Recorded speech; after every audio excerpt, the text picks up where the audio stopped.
আজকে আমরা শিখব যে কিভাবে ব্যাক পার্টের গ্রেডিং কপি করে ফ্রন্ট পার্টে পেস্ট করতে হয় সেই কাজগুলো আজকে আমরা শিখব। এবং আমাদের কিন্তু আরও একটা গ্রেডিং বাকি আছে, সেটা হলো ফ্রন্ট নেক ড্রপের গ্রেডিংটা কিন্তু আমাদের বাকি আছে।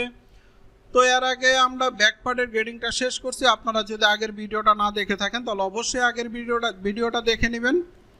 আচ্ছা, এখন আমরা এখানে ব্যাক পার্টের সাইজটা আমরা হিডেন করে দেই এবং ফ্রন্ট পার্টে এই সাইজগুলো এইভাবে সিলেক্ট করব। সিলেক্ট করার পরে F6-এ যাব, যাওয়ার পরে এখানে দেখেন নেক্সটে ক্লিক করার সাথে সাথে দেখেন প্যাটার্নের কালারটা চেঞ্জ হয়ে গেছে। এখন আমরা এইখানে দেখেন ইকুয়েট দিয়ে আমরা এইখানের গ্রেডিংটা আগে এই পাশের গ্রেডিংটা আমরা কপি করি।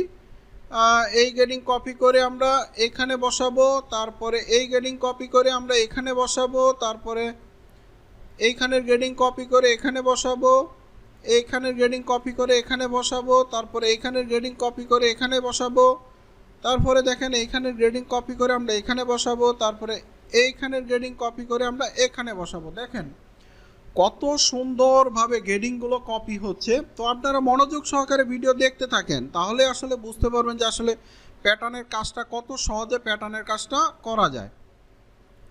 তো দেখেন এই যে আমি প্যাটার্নের গ্রেডিং কপি করতেছি। আচ্ছা, F1-এ যাওয়ার পরে বেজিয়ার দিয়ে আমরা ওয়েস্টের লাইনটা একটু টেনে দিই, তাহলে বুঝতে সুবিধা হবে।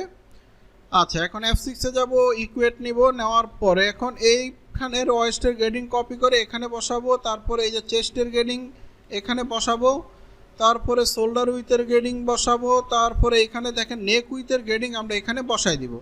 তো দেখেন এখন দেখেন আমাদের কিন্তু ফ্রন্ট পার্টে শুধুমাত্র ফ্রন্ট নেক ড্রপের গ্রেডিং বাদে বাকি সম্পূর্ণ গ্রেডিং করার কাজ কিন্তু আমাদের শেষ। এখন আমরা ফ্রন্ট নেক ড্রপের গ্রেডিংটা করব। আর গ্রেডিংটা করার জন্য এখানে দেখেন প্যাকিং, আমরা এখানে শোল্ডার পয়েন্টে প্যাকিং করব। করার পরে এখানে আমরা কন্ট্রোল, আচ্ছা আমরা একটু এটাকে আমি একটু জুম করে দেখাচ্ছি, কারণ জুম করে দেখলে সুবিধা হবে।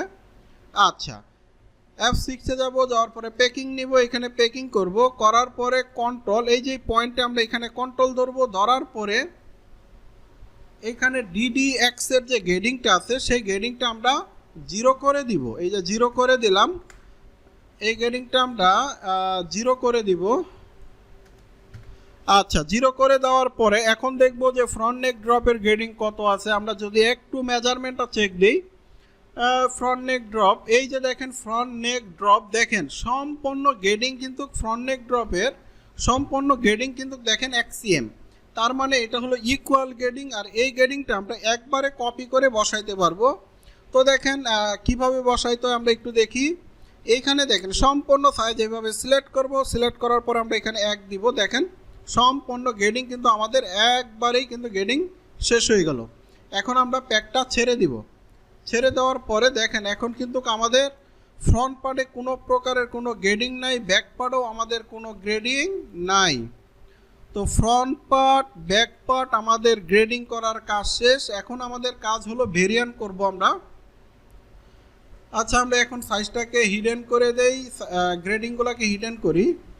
আচ্ছা, হিডেন করার পরে এখন আমরা ভেরিয়েন্ট করব। আর ভেরিয়েন্ট করার জন্য যাব হলো F8-এ যাওয়ার পরে এই যে দেখেন ভেরিয়েন্ট, আমরা এই ভেরিয়েন্টের উপর একটা ক্লিক করব। ক্লিক করার পরে দেখেন এখানে এখন চাচ্ছে হলো ভেরিয়েন্ট নেম, তাহলে আমরা স্টাইল নাম্বার দিয়ে দিই হলো 10 টপ। ইন্টারে ক্লিক করব।